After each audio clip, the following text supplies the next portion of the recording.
No. No. Raw was not it. Raw was not it. This was garbage. This is like punch a baby bad. This is like the worst thing you'd think was too much, and then someone actually did it, and then you had to say it was too much. Raw was garbage. You don't open the show with your world champion. You never open your show with your world champion.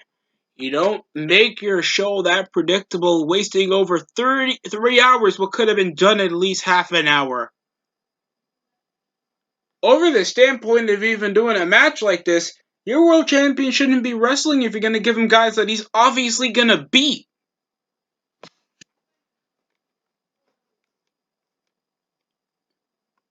So this is coming after Sheamus just lost on pay-per-view, and you just have him lose. It was an average match. He does the dumb knee strike, average back and forth. The Hurt Lock came after more distraction came off the Hurt Business. That's technically it. Sheamus jobs again, and then it ends with the Hurt Business beating him up until McIntyre comes. And then they kept teasing over the breakup of literally the best faction we have going on. You know you can make a faction last for a year, right? You can. I don't know why it's so hard now to do it, because I think WWE is thinking over short-term memory loss when they know that they have a dwindling roster. So I don't know the standpoint of this. Why teasing over and like, oh Lashley, you're tarnishing Lashley's reputation, and then it comes over Lashley, it comes over the Hurt Business scheduling over a handicap match. So Shelton Benjamin and Cedric Alexander facing off against Drew McIntyre later that night. Then it had Asuka versus Peyton Royce, and finally, I thought something that they were gonna do, literally splitting up over the Iconics over the draft, and then you make her forcibly being a stupid ass tag team with Lacey Evans, then put her in an angle with freaking Charlotte. That cuts off, and now you have Lacey Evans with a newer look, changing over her hair, her gear, and then you have her lose again.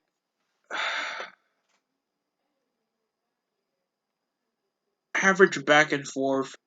Count over swing neck breakers. It was average quick around the ropes. The promo was average. Like Peyton Royce needs to be a bit better over in the mic, in my opinion. Because we know Asuka was gonna win. He locked over the Asuka lock, and Peyton Royce then Peyton Royce won. That's technically it. The only reason was Rhea Ripley came challenging Asuka like she's the top of the line free agent or she's a Rumble winner. You're not. You're not. I don't know who cares about Rhea Ripley that much? Like, she was a top of the line star over on NXT. I know she's an former NXT Women's Champion, but that's like winning the FCW World title twice. Like, you're not that important to just be engulfed over in the show. And I understand that they have a lack of established women that can face off against Asuka, but it's so inconsistent. It just felt so poor to just force feed a chick that barely anybody heard of, coming over your developmental brand and treating her like a prime contender that's been waiting for years to face Asuka for the women's title. Nobody would be asking for the she-male with her brolic shoulders to coming around challenging Asuka out of the blue. It just feels so random. What kind of builds are you doing, WWE? If this was the course of action, if everybody's aiming for the women's title, you literally have segments choosing the spot. Why don't you do a multi-female match or something? Just to inexcuse the lack of build that we're having over this pay-per-view. That's 3 weeks, by the way. We also had the Miz, please stop with the Miz TV segments. They are the worst things on Raw. I have never remembered an iconic moment that happened over on Miz TV. That's literally Miz just scrapping and whining over his promo style, thinking that he deserves what he gets over in the WWE. And the only prevalence you had was only 3 decent months over in 2016 when you were IC champion. And then he whines over, oh, Bad Bunny, and back to mediocrity. How does it feel like having a 2-week reign with the WWE title? Like, he completely forgets. I still was confused was on Jeff Hardy's face. I don't know what was 1933 supposed to symbolize. I didn't know if it was the passing of a former wrestler or some person in the world. I don't know. And the match was as boring as such. Like, ugh. Like, you had signature move over signature move. Nothing was getting sold over to the night. There was no reason why they were wrestling each other. It ends with a skull crushing finale. There was a twist of fate for like a near fall. I hate Morrison's new look. I heard he's hurt. I never knew he was hurt. Bad Bunny came with a guitar and hit Bad Bunny with it. I mean, hit Miz with it. Then he calls him over later on, just saying you're on, bitch. And then they have a Mania match, so it's not a tag team match because I heard that Morrison's suffering an injury. So I don't know if it's going to be carried over with him barely doing anything and Damian Priest uh, beating up the Miz or doing something because I know they're going to protect him. AJ Styles versus Kofi Kingston. Because they're tagging each other on at WrestleMania.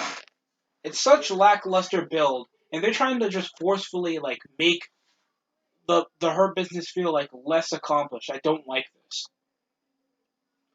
It's not good, and you just forcibly bring it back to literally the most accomplished group on Raw,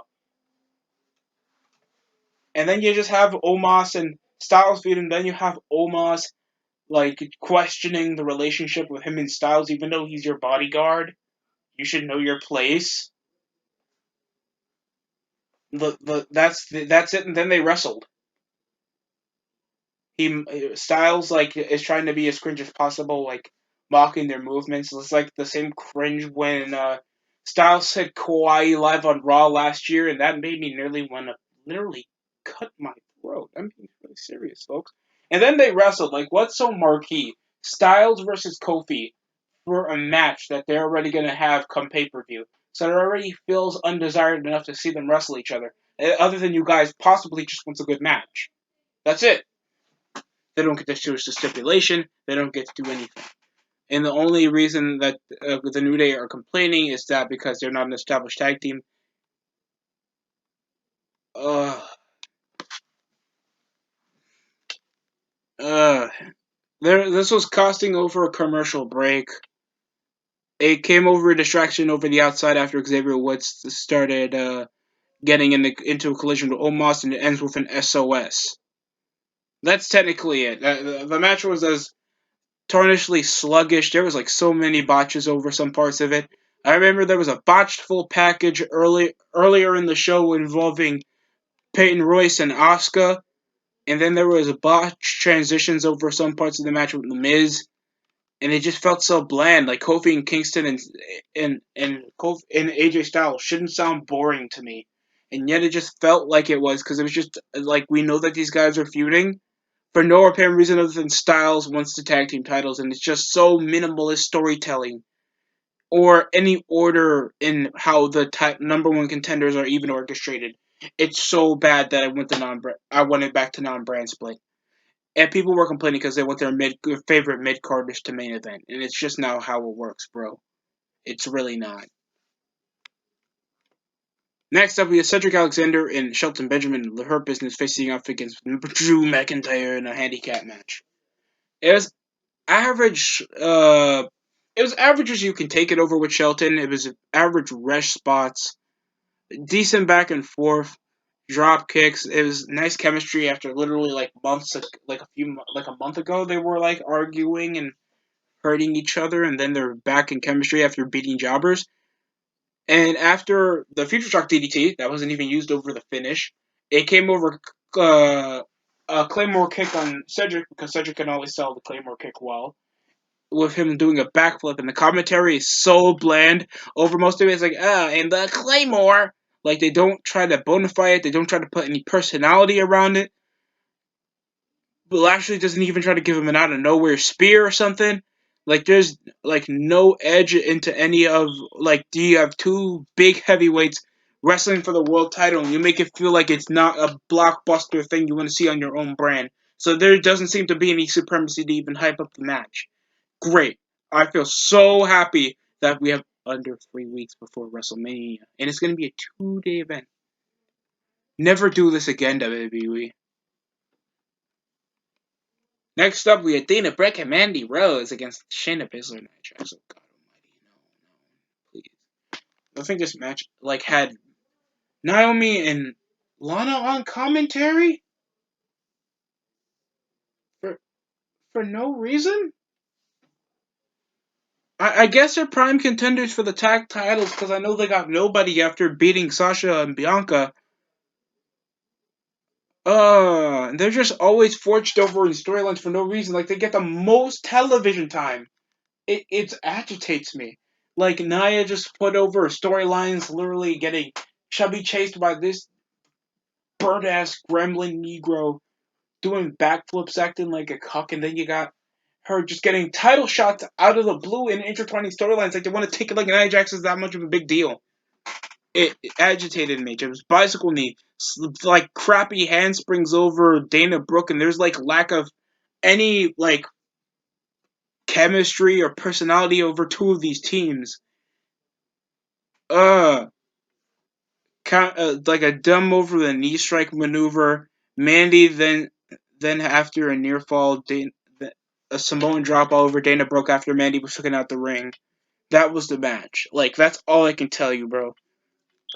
Like, there is no reason why this match happened other than just to hype up Lana and Nia Jax wrestling again. Like, that's a blockbuster. Reginald comes around dancing and doing backflips over in the ring, and I'm trying to make sure I don't make an unsubtle racial joke in this.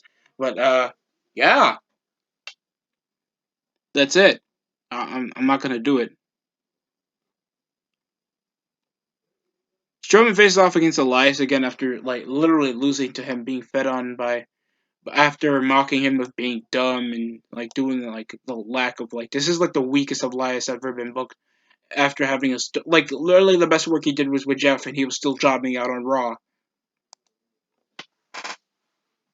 And I was like, Strowman, so big body, little brain.